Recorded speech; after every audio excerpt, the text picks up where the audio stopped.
2008, the traditional financial system collapsed under its own weight. Families lost their homes, their savings, and Main Street businesses closed forever. Trust in centralized institutions evaporated. This sent a clear message: the system wasn't built for long-term resilience. Around the same time, another major shift was occurring. Taxis had fleets of cars all over the globe and had dominated the market for years until Uber redefined the entire experience overnight. Taxis didn't decline because people stopped needing transportation. They declined because they couldn't imagine a world that operated differently. These two stories reaffirmed for me, when power stays centralized and when innovation is ignored, collapse is inevitable. But this isn't just history, it's a warning.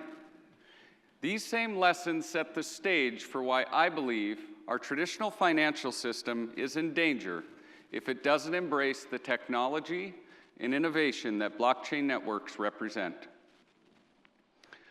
Our traditional financial system is built on intermediaries, third-party payment processors, data brokers, and Fed banks. These intermediaries sit in the middle of nearly every transaction. They verify our identity, store our records, move our money, and of course, charge us for it. The system is slow, it's expensive, it's fragile, and worst of all, it's operating on foundational infrastructure that hasn't changed in decades. If you've ever waited 3 days for a check to clear, tried to send money to a family member overseas, or tried to do business outside of 9 to 4, Monday through Friday, you've experienced how inefficient and slow it can be. But it's not just about transactions. For some, it's about barriers to access, about centralized control, and about trust.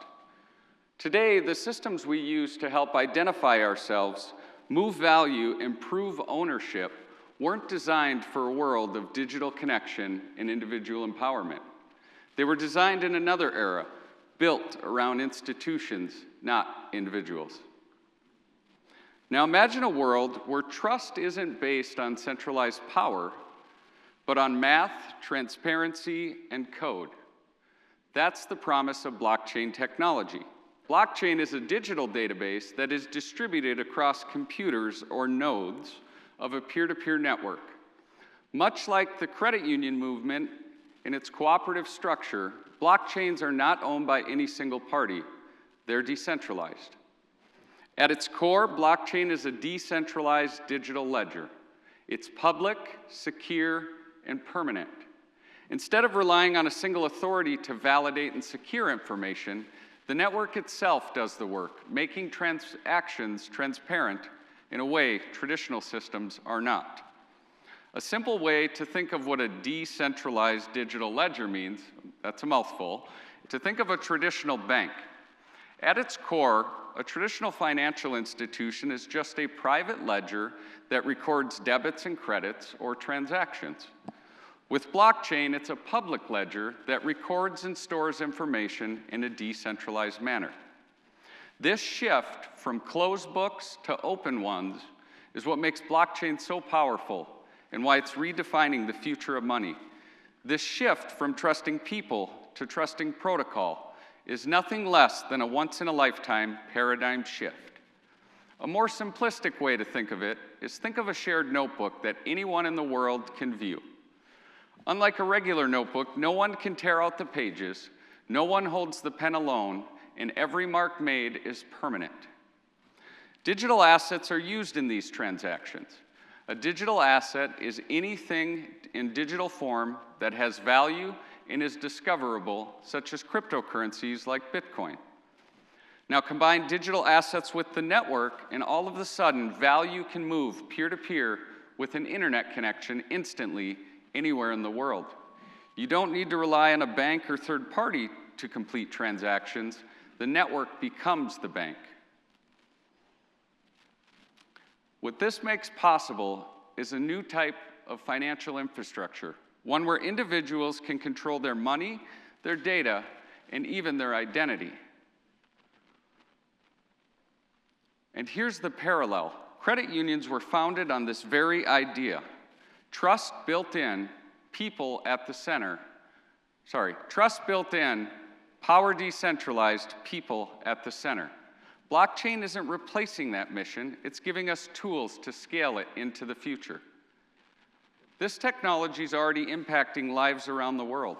In Argentina, where inflation exceeds 100%, citizens are turning to digital assets to protect their savings and to gain access to the $4 trillion in value living outside of our traditional system in the form of digital assets.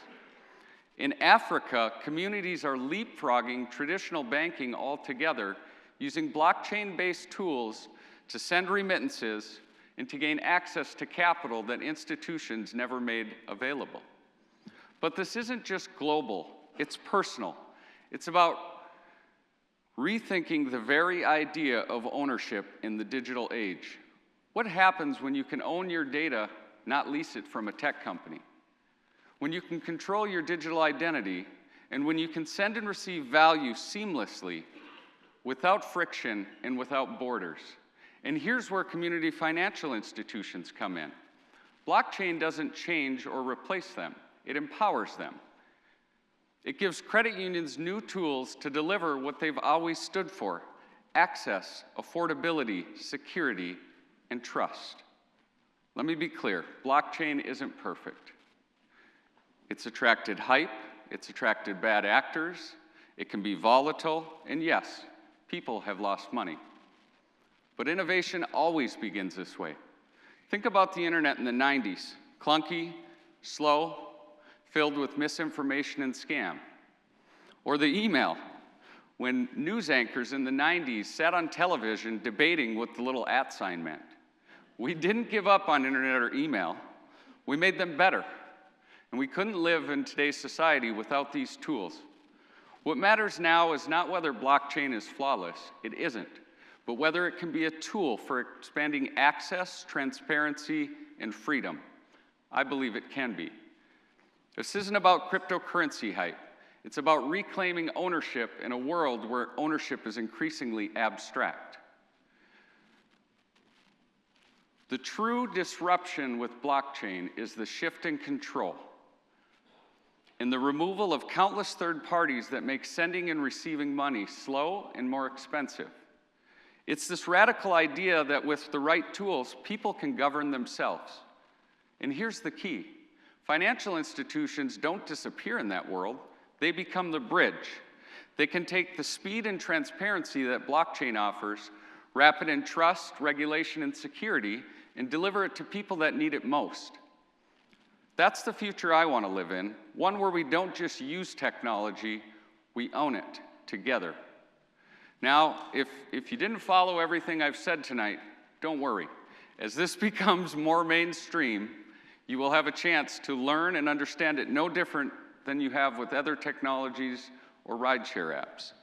If I've piqued your interest tonight, though, I encourage you to look into cryptocurrency and blockchain. I believe it's the wave of the future. Thank you.